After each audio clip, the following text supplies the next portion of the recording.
started by the young professionals, youth of Tamils from Tamil Nadu, marking the day the genocide happened in Sri Lanka. From 2009, May 17 onwards, we are working extensively on the issues and challenges that are faced by Tamils.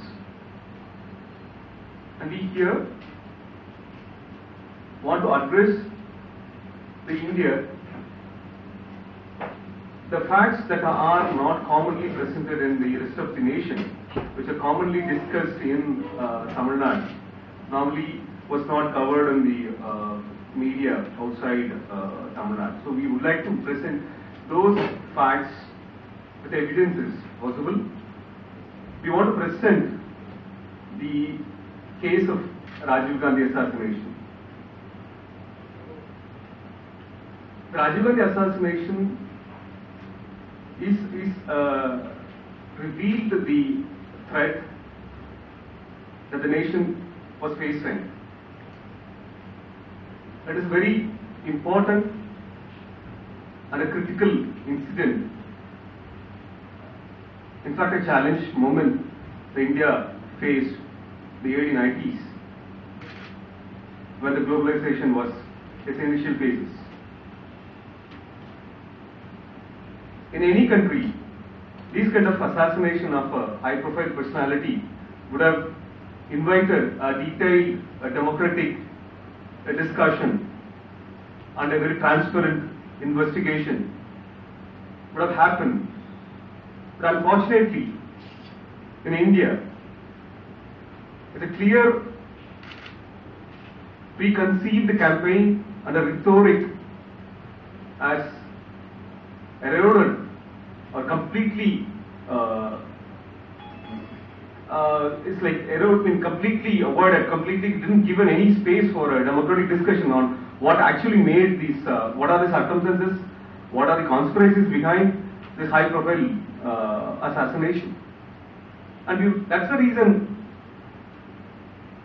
we are here to discuss those conspiracies, especially loopholes of the high-profile assassination for the nation.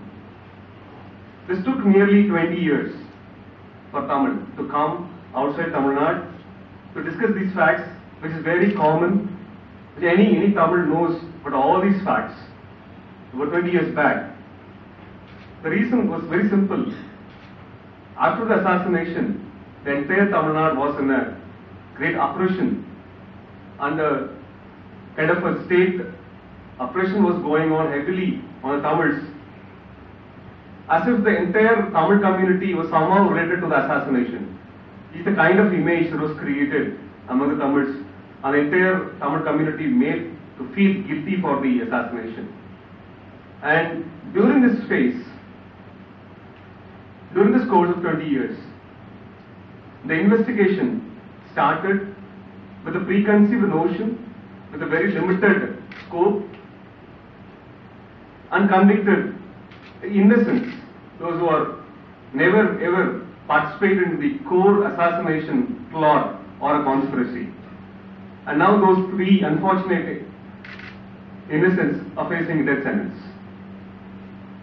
And we are here to present those extensive facts that need to be questioned in the interest of the nation. Because by hanging these three men, the entire conspiracy will put on rest.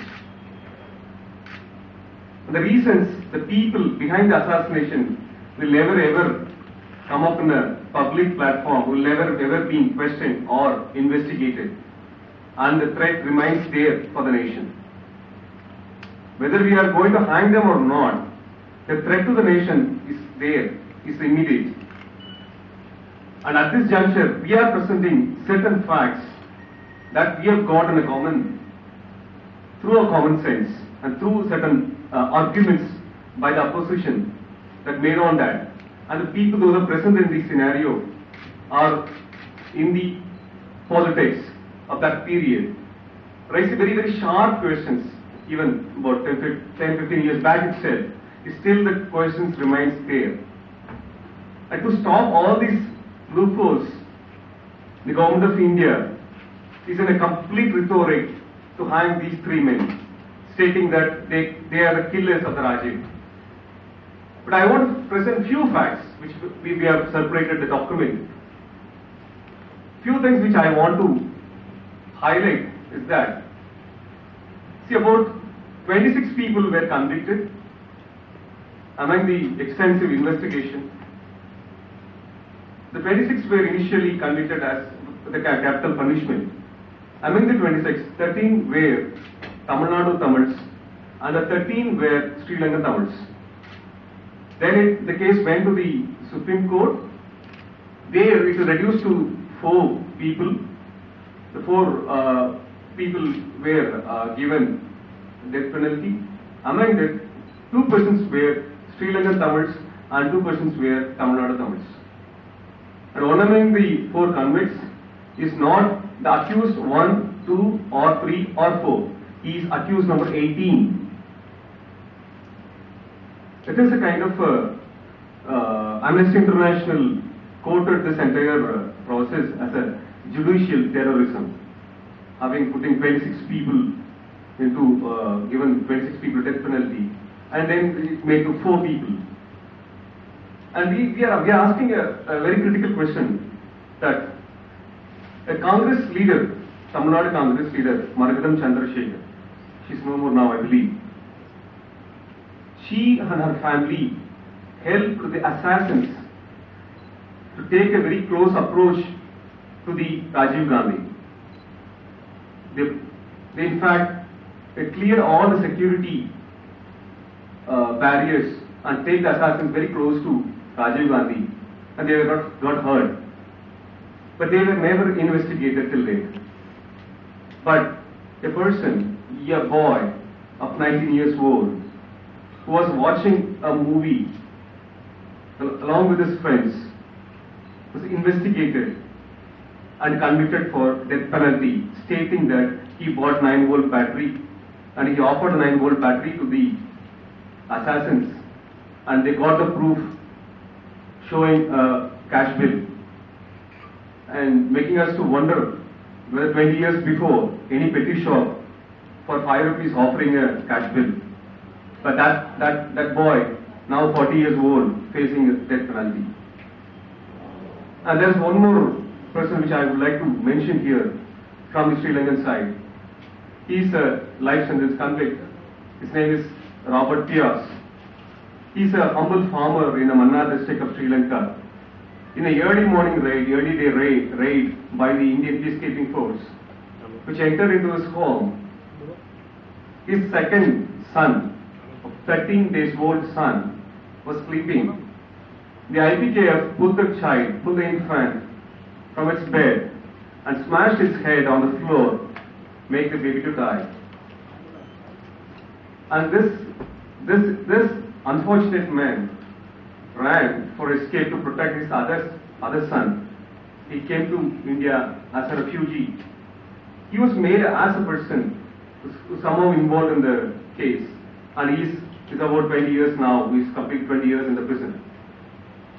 And similar way, there's Mr. Santhan, who's facing a death sentence, who's actually on his way to the abroad as a refugee, came in his original passport, was arrested in the Chennai airport, and made to connect with the entire assassin plot. Now he's facing the death penalty. And his family is such a poor family that their parents couldn't be able to see him. Not even one relative have visited him the past 20 years.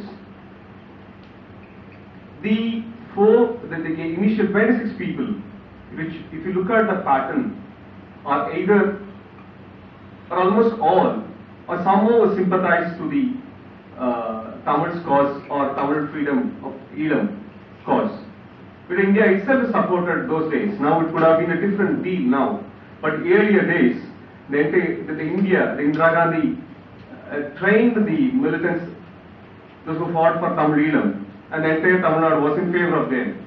So it is nothing wrong to support the Tamil's cause that time, and being at the Dravidian ideology. The 26 people are somehow are connected to Dravidian ideology or a Tamil cause or a Sri Lankan Tamil.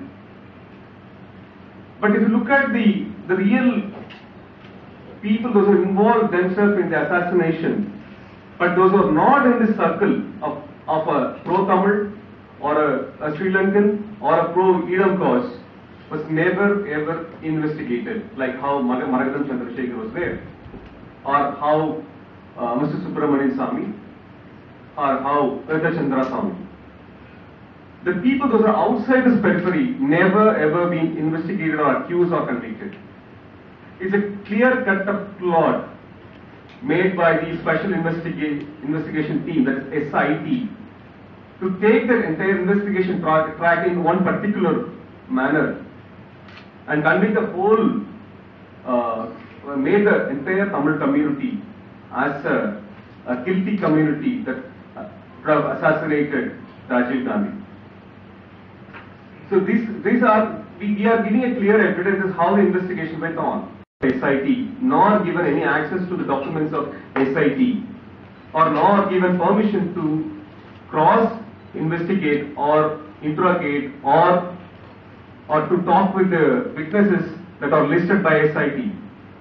The SIT was clearly protected by the commissions, and SIT given a very free hand, and SIT exercised the maximum torture to those innocents, because those innocents were picked in their homes, because they are poor, they don't have any greater background.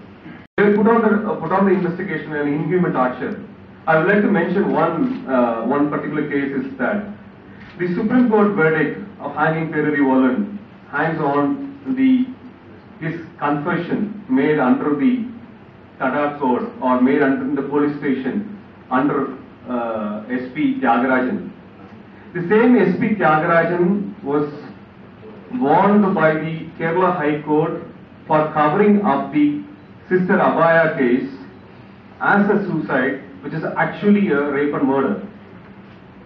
This particular person's act indicates how and what kind of people were comprised of an SIT team and what kind of torture went on. Those confessions were taken into account and they were given the capital punishment in the trial Tada Court, as well as same, unfortunately, considered by the Supreme Court, which is very odd, which is supposed to be a high profile judicial body, behaved so indifferently to this particular case and delivered a verdict that they should be hanged. So we are here raising very few important, very critical questions on how this entire investigation is on. So we are not asking the wisdom of the Supreme Court, but we are asking very much the fundamental, the way the investigation went on. And the questions are still remains there, whether you hang these three innocent people or not. These questions going to lingering around this country. And the threat to the entire nation still remains there.